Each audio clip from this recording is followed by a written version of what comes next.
Genshin just secretly dropped a brand new sword.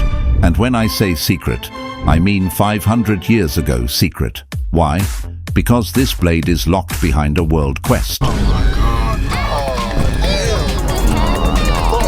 Relax, don't panic. This one doesn't take forever, just a couple of hours. Or if you're a professional lore skipper, you'll probably zoom through it in under an hour. So grab your emergency food. We're going hunting. Hey, Paimon is not an emergency food. Got it? It's okay, Paimon. No one's gonna eat you. We're just kidding. The weapon is locked behind the quest Polkka beneath the moon's oracle, but you might find it hard to locate since it's not a single quest. It's actually a whole series of multiple quest lines. So, allow me to introduce Miss Skirk, who will guide us through this journey and help us complete this quest. Hey travelers! Today we're exploring the Polkka Beneath the Moon's Oracle quest chain, a series of 4 side quests leading up to one epic finale. I'll show you the order I prefer. It's fun, flows well story-wise, and best of all, you'll get the weapon at the very end. Normally, you could talk to Evelina at the center of Hiisi Island to see where all the side quests are located. She stands right by the statue of the moon goddess. But since you've got me, no Evelina needed. So, ready to explore Hiisi Island and unlock its secrets? Let's go!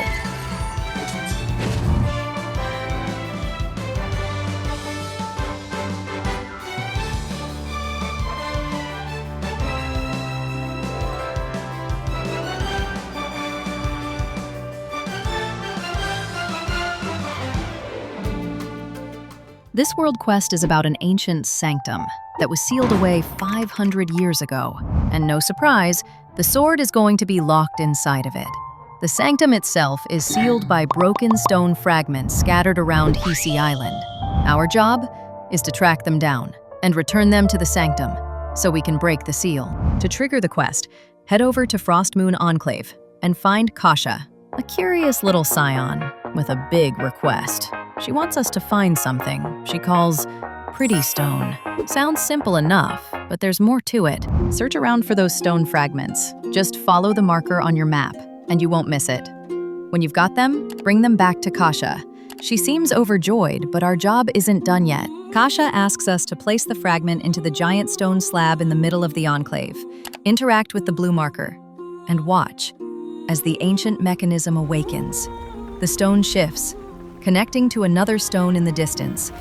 Something big is happening here. Speak with Kasha one last time, and the quest wraps up. A chest appears as your reward along with Primo Gems, Mora, and Adventure EXP. The Frostmoon Enclave begins to change, setting the stage for the next quest in this chain.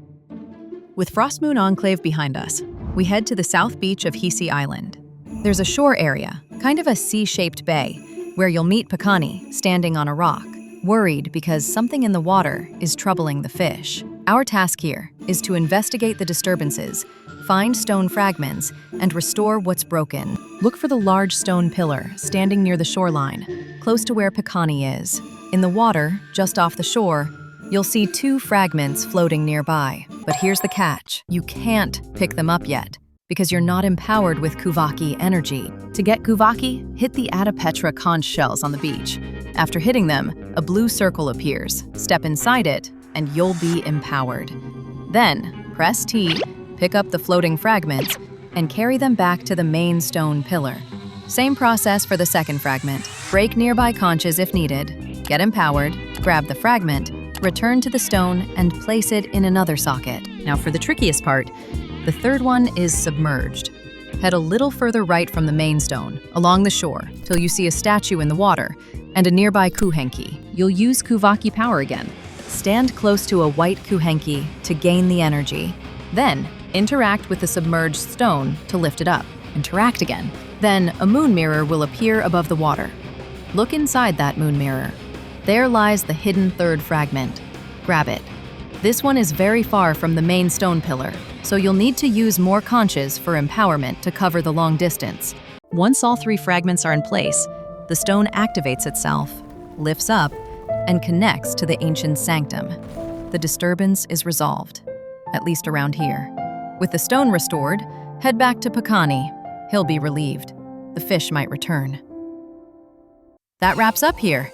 You get Primo Gems, Mora, Adventure EXP. Nice job. That's Quest 2 done. After wrapping up things here, head down the large hole on the southeast side of Hiisi Island to trigger the next quest. Use the southeast teleport waypoint to get here. As soon as you drop in, we find ourselves in a deep cave, where we meet a kid, Maite. She tells us a crab holds a stone, one that can manipulate human desires. Yep, sounds like that's the stone we're looking for. Move forward by examining the markings on the ground. Then follow the crab Tsar as it attempts to escape deeper into the cave. But be ready. The Tsar will summon rock pillars to block your path. You'll need to use Kuvaki energy to break those obstacles. And try to gather the Lacca berry along the way. It will prove useful later once you get deeper into the cave. Further in, you'll hit shielded obstacles. These can't be destroyed normally. Instead, you'll need to feed a Lacca berry to a nearby rock crab to destroy the shield. Continue this pattern, encountering obstacles, using Kuvaki power, or feeding the crab to clear the way. You'll eventually reach a chamber filled with mirrors. Look for traces of the crab Tsar here. At a dead end, Maite appears and offers guidance. Suddenly, a strange priestess from the Frost Moon Scions appears. She interrupts, hinting at knowledge about the crab Tsar and the strange power in the cave, then disappears before giving any clear answers. After the dialogue, stand on the mirror floor panel to break the seal and open the path downward. Take the moon lanes deeper into the cave. Remove falling rocks or obstacles that block the path. Keep following the trail until you reach a wide arena where things take a turn. The crab Tsar emerges, and the real battle begins. The crab Tsar hides inside mirrors while summoning obstacles and stone pillars. Avoid its attacks. Break obstacles with Kuvaki energy, and when the crab Tsar appears in the mirror, we need to throw rocks at him to break his defenses. There are 4 waves. After each wave, the number of mirrors increases, and so does the difficulty. And yeah, apparently throwing rocks at mirrors is the secret to calming an angry crab. Why? Don't know, but let's believe in the process. Break them all to calm the Tsar and trigger the final cutscene. That's Quest 3 done. After dealing with the crab Tsar, we make our way to the southwestern island of Hiisi, where a force field blocks the entrance. Something's amiss, maybe unnatural. In this quest, you'll encounter strange force fields and mysterious fragments. You'll help Verna unravel the hidden truth on Thunderclap Reef, which involves boss fights, puzzles, and a fair share of surprises. So, buckle up. Approach the force field in the center of the island. As soon as you get near, you'll trigger the quest. A cutscene plays. You see a little robot entering a cave. That's your cue to follow. Inside the cave, you meet Verna. She explains the force field problem and asks you to find 2 stone fragments inside the cave. Then, throw them onto the floating stones outside to stabilize things. The first fragment is found deeper in the cave. Carefully grab it and head back toward the entrance. Outside, wait for the floating stones to rotate into place, then throw the fragment at one of them. Now, return to the cave for the second fragment. Follow the little robots with arrows. Use Kuvaki powers to pull blue platforms or push red ones to form bridges. At one point, a giant rock will block your way. Use the robots to break through and get the fragment. After collecting the second fragment, the path you came from suddenly collapses, blocking your return route. You'll have to use a different way out. Back outside, throw the second fragment onto the floating stones. Verna will then mention there's a technical issue with the process. Suddenly, that strange priestess appears again. She says she can help us and asks us to meet her at the top of Thunderclap Reef. Use the moon lane to ride up to the top, where we meet her again. But things take a turn. After we talk to her, an awakened Frost Knight Scion appears. Defeat it to continue. After the fight, you need 3 white Kuhenkis to power up the moon mirror. First Kuhenki is on a cliff near Verna. Just approach it. Second Kuhenki is guarded by a Frost Knight Scion on the west side. Third Kuhenki is on the north shore. Defeat enemies to free it. Bring all 3 to the moon mirror to unlock the next puzzle. Inside the moon mirror, solve the puzzle using Kuvaki powers. Push red statues and pull the blue ones. This gives you the final 2 stone fragments. Take the fragments back outside. Wait for the floating stones to align. Then, place them one by one. Once both are attached, a final cutscene plays, restoring the area and completing the quest. That's the 4th quest done. With all the pieces in place, now it's time for the big finale. Head to Hiisi Island's light-bathed platform. Using the teleport waypoint there, Verna will be standing nearby, facing the statue of the moon goddess. Talk to her to begin. Verna will ask you to throw the final fragment to open the sealed sanctum. Pick up the fragment Verna gives you, then throw it at the glowing target on the left wall. A short cutscene plays, and the sanctum is finally revealed. After the cutscene, a moon lane appears. Ride it upward, and you'll reach the sky pillars. Now for the final challenge, to break the sanctum seal, you need to pull down the pillars marked with blue symbols. The first one is easy. Just use Kuvaki power to pull it down. As for the other 2, you can't reach them yet. Ride the moon lanes to get closer, and when you spot a pillar with blue marks, use your Kuvaki power to pull it down. Keep going until you reach the mechanism seal at the very end. Another cutscene will trigger. Congratulations, you've just broken the seal of a 500-year-old sanctum. And now, the Frost Moon Scions are coming for your blood. Just kidding. They don't pose any real threat. The next step is entering what's called the Court of the First Edict. Once you sneak in, Verna will ask you to investigate with her. Head toward the small pool of water and interact with it. That triggers another moon lane. Ride it all the way to the top. There, we'll meet that strange priestess once again. And finally, get to know her true identity. After watching some 500-year-old metaverse shit, the dialogue finally ends. The priestess leaves behind a sword in the same small pool of water we investigated earlier. After everything we've been through, this is the reward we've earned. Approach it and pick up the Moonweaver's Dawn. With that, exit the Court of the First Edict. Finish the final dialogue with Verna, and the quest wraps up. Messing with a 500-year-old sacred place sure has its consequences. Someone must pay the price, and luckily, it's not us. Well, I've fought crabs, solved puzzles, and nearly got flattened by flying rocks. I think I've earned myself a break. From here on out, I'll let someone with a little more, let's say, historical expertise take the lead. Your turn, old man. Old man? Please, I'm not that old, just nearly 6 millennia. And thank you, Skirk-sensei, for all your hard work. The stage is mine now. Huh? Skirk-sensei? Seriously? Okay, I'll remember that. All right, enough chit-chat. Let's talk about what we actually came here for.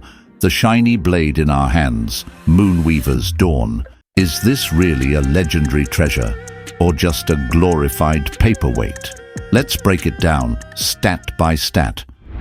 At level 90, this blade packs 565 base attack with a 27.6% attack substat. Pretty solid for a free 4-star weapon, no complaints there. But the real fun starts with its passive, and it comes in 2 parts. First, no matter what, you always get a 20% elemental burst damage bonus. No conditions, no bullshit. Total guarantee. Second, this is where things get spicy, because the bonus scales with your burst cost. If your burst cost is 60 or less, you get an extra 16% burst damage, and if it's 40 or less, boom, it jumps to a massive 28% extra damage at Refinement 1. Basically, the lower your burst cost, the more this sword wants you to smash that Q button like your life depends on it. But here's the catch. Well, it used to be a catch. Zhongli, you're getting old. You probably don't even know what happened in Luna 2 livestream. Hoyoverse totally scammed us! Back in Luna 1, we thought Moonweaver's Dawn was a free weapon with no refinements. And we even hoped we might get more copies by doing quests in the future. But nope. Turns out they just put it on the Wish banner instead. That's right. Refinements aren't free anymore. You gotta wish for them. Classic Hoyoverse move. Damn you, Hoyoverse. Wait, can I say that out loud? Oh no, they might replace me as the mascot. Just like the English VA. Back to you, Zhongli. What a shame. Still, even at Refinement 1, you're looking at up to 48% free burst damage bonus. No wishing, no duplicates, just raw, easy power, handed to you on a silver platter. That's honestly insane for a free weapon. So, we've got a sword made for burst spammers. Now let's see who's ready to get their burst spanked really hard. Catching's burst costs only 40 energy, so she gets the full passive bonus. On top of that, she's a quick rotation DPS unit who can throw her burst into every combo, making the extra 48% burst damage very noticeable. If you don't have a 5-star weapon for her, this is a surprisingly good budget option. Next we have Clorind and Kaya. Both are solid picks, but since their bursts cost 60, they only get half of the additional bonus. Still good, just not the full power. Ayaka and Xingqiu, their bursts cost way too much. They only get the flat 20% bonus, so it feels like they're locked out of the good stuff, especially Xingqiu. He's an energy-hungry character who wants energy recharge more than attack percentage, so this sword isn't solving his main problem. Layla, on the other hand, has a 40 burst cost, so she can fully use the passive, except she scales with HP, so giving her attack percentage is pretty much irrelevant. But there's one character who uses this weapon so well, it's like it was tailor-made for her. You've already seen her in action while we were collecting the sword. That's right, Skirk. Her zero energy system basically feels like cheating the competition. While other characters get penalized for having high burst costs, Skirk just waltzes in and always gets the full bonus. No conditions, no limits. For burst-focused Skirk builds, Moonweaver's Dawn turns her into an absolute monster. Even at Refinement 1, it feels illegal how strong she gets with this thing. Now I'm getting concerned about our last interaction. Hope she doesn't take that too personally. Now time for a quick verdict.